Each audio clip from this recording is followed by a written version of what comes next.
Now, the Livewire.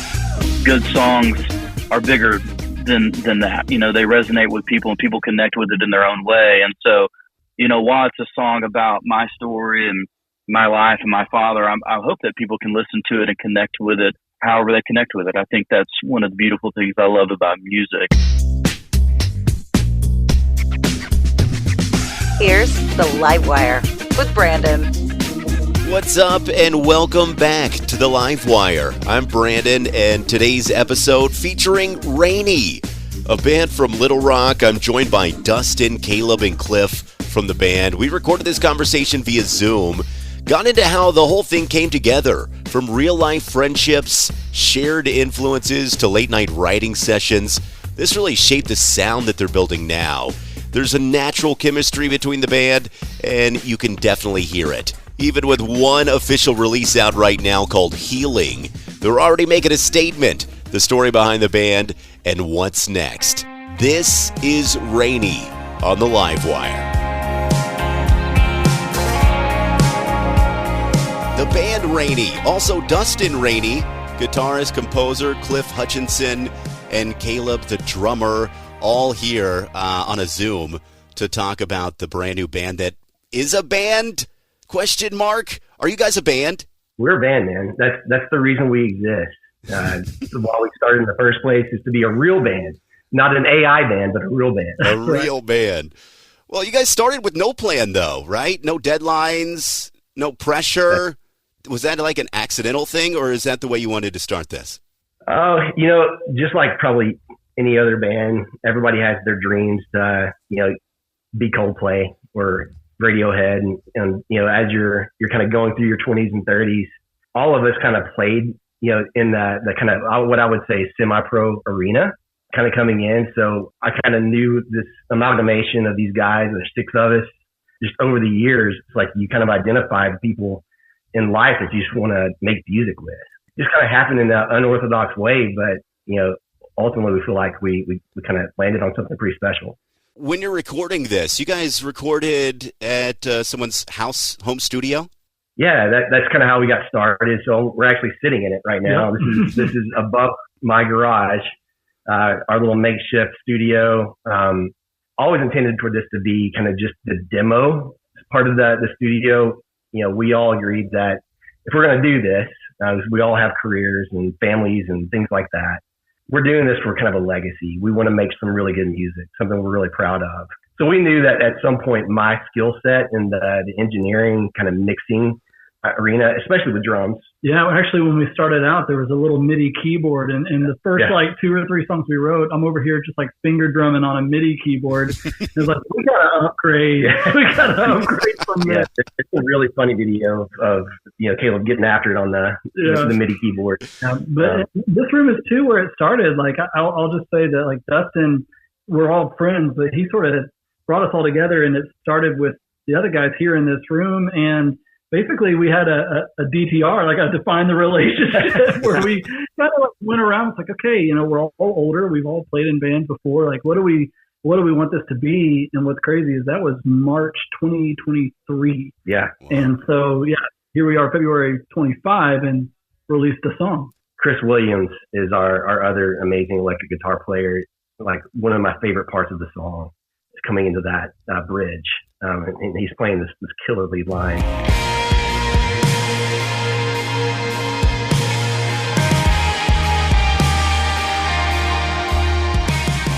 Carson's our bass player. And then there's Jay Calhoun, who's got this crazy, amazing organ. And I think, yeah, Branden, everybody knows Jay. This should be like maybe you should call the show 6 Degrees of Jay. Yeah, right? We're honored to have him in the band. But it's spectacular. The new song, Healing. Yeah. It's just a good driving song. Is this where you started this? Did you start this in the, hey, we need to drive and start writing some lyrics? How did you start the writing process for this one? The song kind of started out, we've played in bands with Cliff before. So I think Cliff, 2013, we would play at local shows at Juanita's and Rev Room and Sticky Fingers, places around town, kind of surrounding Cliff's thing, which was more of like a Americana folk, Amos Lee. I am at ease. that feel, that vibe, and just Cliff's always just kind of been, in my opinion, one of the best vocals I've ever been a participant of in music. I kind of wanted to do something with the guys. I said stretch Cliff. It's not really stretching his capability. He's freaking amazing. It's just like pulling him a little bit out of what he's typically doing as a lead vocal, but still kind of build something around him that we're all proud of, that intertwine some things like the paper kite. Can I be close to you? Surround the The war on drugs. Something that has a little bit more of that drive. But then Cliff came in and just like put his heart into it. So, I mean, he's the one that probably needs to answer on Cliff, did you have to change your vocals for this approach, for this song? No, I don't think so. You know, really, Dustin is an idea machine. He wouldn't tell you that, but he's constantly sending these late night studio ideas that he comes up with to the band, and then I get the pleasure of just kind of getting to play with him and add melodies and lyrics, and that's how I was introduced to this song. It was just kind of an idea, I'm sure, that came out of a late night Dustin session by himself in the studio, and I'm always amazed by how many of those he has tucked away that we've never heard, and he'll pull one out of the archives, and we're like, what is this? Like, why have we not heard this yet? So this was definitely one of those, and we all like the sound. And I connected with it pretty immediately. And the song, for me, not every song I write is so personal, but this one is. And so it was a really cool opportunity for me to kind of process some stuff I was dealing with at the time. I lost my dad in January 2025. Oh. And so my dad had dementia and just kind of dealing with that grief process. And so that's where the lyrics of the song come from, is just kind of dealing with kind of losing this person who's kind of you're watching slowly fade away. But somehow there being a closure process happening in that grief and a healing coming about in some weird, unique way. So for this one, I think is personal for me for sure.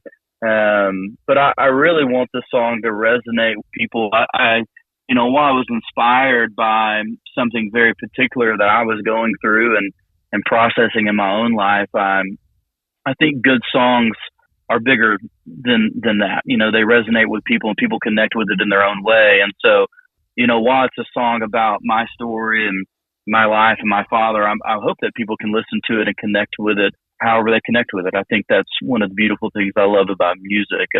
It's fluid in a way. And what a great name for the song, Healing. You're hanging out with your bros, writing music, playing music, producing, doing all that. That's part of the healing process, right? Absolutely. Yeah, that is such a good point. And I think that's, we all, like Cliff said, we all identify with it in a certain way. I think we've all, lived enough life now to where we can resonate with certain parts of the song, but especially one of the lines that Cliff wrote that's in the second verse talks about, Cliff, maybe you should do this, not me, but say, if I had a chance, would it make a difference? What would I say if I had the chance? Would it make a difference? Is this how the story always ends? People don't like to change. That's what I've been told. But you can call me a dreamer. I've been holding on to hope. And to me, I think all of us kind of, we hit that lyric and it just means something personally to all of us, is that even throughout all this, why still make music when we all have full-time careers? Is writing music is part of hope for us. Are you planning on maybe doing some shows? Yeah, absolutely. That's always kind of been one of the hopes, is for us to share it live. We've all played in various churches and worship teams as well. I think every single member of the band has played live many times over the course of our life. But this is something, more personal and different, and from just a creative aspect, to be able to lean that into the community. It is something that we're really proud of. It would be a shame for us not to get out there and kind of see how it translates in that live audience setting. Yeah. Well, and that was actually the original discussion. I think that's why it's taken 2 years to get a single out. Well, what do we do first? Do we play shows and, workshop these songs in kind of a low-key environment where we can just play it around? Or do we start writing first and see if people want to hear it live? Yeah. And I think, becoming RANEY has been a 2-year process that I think it involved figuring that out. And ultimately, I just think, 6 guys with 6 careers, it was easier to get studio time than it was to get practice time. And so we absolutely want to, if anyone's listening, book us. That would be, hear what this give us a reason to practice. Yeah, right.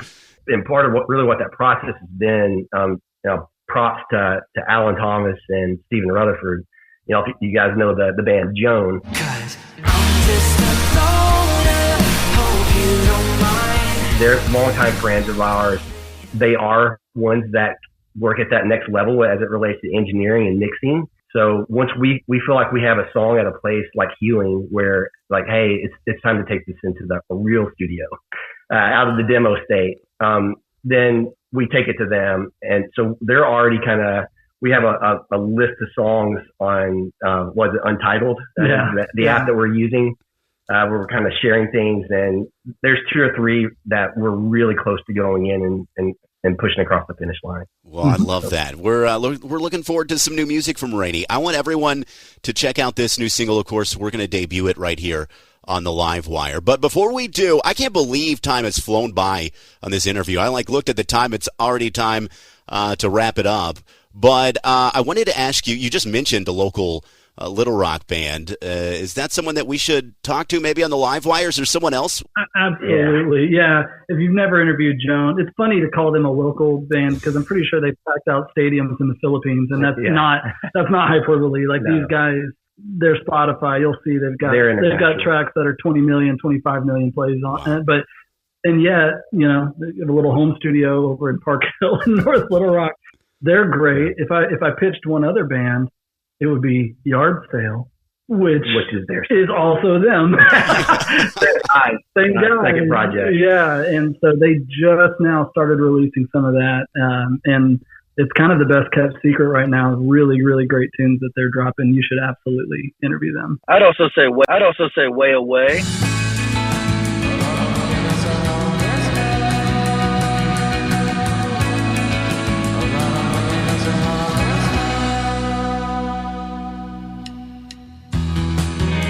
They're good friends of ours as well. And one thing I love about Way Away, I was actually at a show of theirs before we started playing music. And these are guys about our age who they really inspired me to start playing music again, because you could just tell that they were doing it just because they loved it. And I thought there was something really, honest about that I really appreciated. And I actually think that's where I connected with Jay. It was at a Way Away show at Whitewater. And Dustin and I had just recently had a conversation about maybe starting to play music again for the first time in probably 10 years. And I told Jay about the idea, and he was like, man, I'd love to do that. And so it was actually at a Way Away show that some of this was even born. And I think it's just because those guys just were living out what I think I at the time was hoping to be able to do, was just be with a group of guys I really enjoy playing music with and just have a good time. I think you found that. I think you found that opportunity. I'm doing it, man. You're doing it, man. So honoring to have you all on the podcast. I'm over the moon about your guys' sound and where you guys are headed. You know what? Anywhere you guys want to go, really, literally anywhere you guys want to go, you can make it happen. One more question, because I'm really excited about this. Let's say a year from now, guys. A year from now, what is the wildest dreams for RANEY? You can't believe it just happened. What would that be? Oh, man. I think one for me, this is always going to tie back to these guys. It's more relational. No matter how big it gets or whatever, it's like tying back to the family. Why are we doing this in the first place? We're doing this together, and really special things happen when it's authentic. Mm-hmm. So keeping that authenticity. And then, if somehow we got picked up and played on the airwaves around the world, and we're looking back and we're an EP in and still kicking it and playing little shows here and now. I think that's where I'd want to be. Maybe I would take it a step further and say full LP vinyl. I mean, come on, you guys have been working together. A vinyl is like a baby, man. That would be beautiful. This This is the third band I've been in, and nothing ever got pressed on more than a CD. So I want a vinyl for me and my kids to cherish. And, but yeah, Dustin nailed it. It is the relationship, whatever it looks like. I just hope it looks the same way as it started, and that is just this family together writing music because we love it. It takes everyone at the party, right? You know, you guys have definitely had some late nights with this band, and probably some nights that weren't even very productive. Yeah, not at all. I remember one night, there's a Peloton behind us, and I remember one night in particular, Cliff was riding the Peloton. I'm pretty sure Jay tried to like side saddle it, and we're like, guys, what do you know? But he's always getting his workout in. I want you to introduce this song, Healing, for our listeners. Cliff, why don't you take it away, brother? Yeah, can you do that, Cliff? It's a song really about grief and about losing someone in your life. At least that's what it was for me. And I know that grief can be messy and complicated, and I hope it resonates with you the same way it does with us.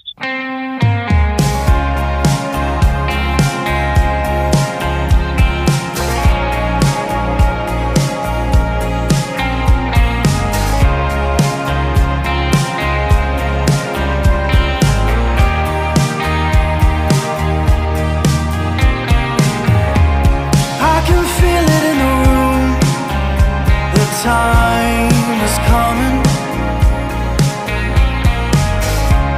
Your body's moving slow, but your mind's still running. I can see it clearly now. The man we barely knew. That door is closing. That leads to hope for the way back to back to you.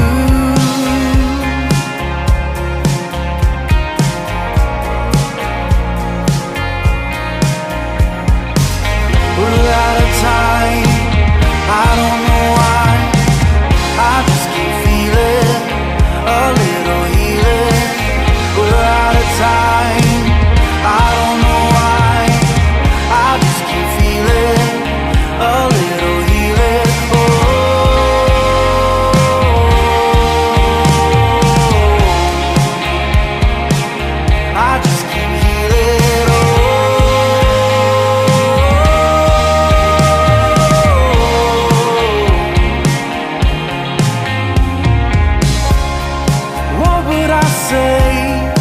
If I had the chance, would it make a difference? Is this how the story all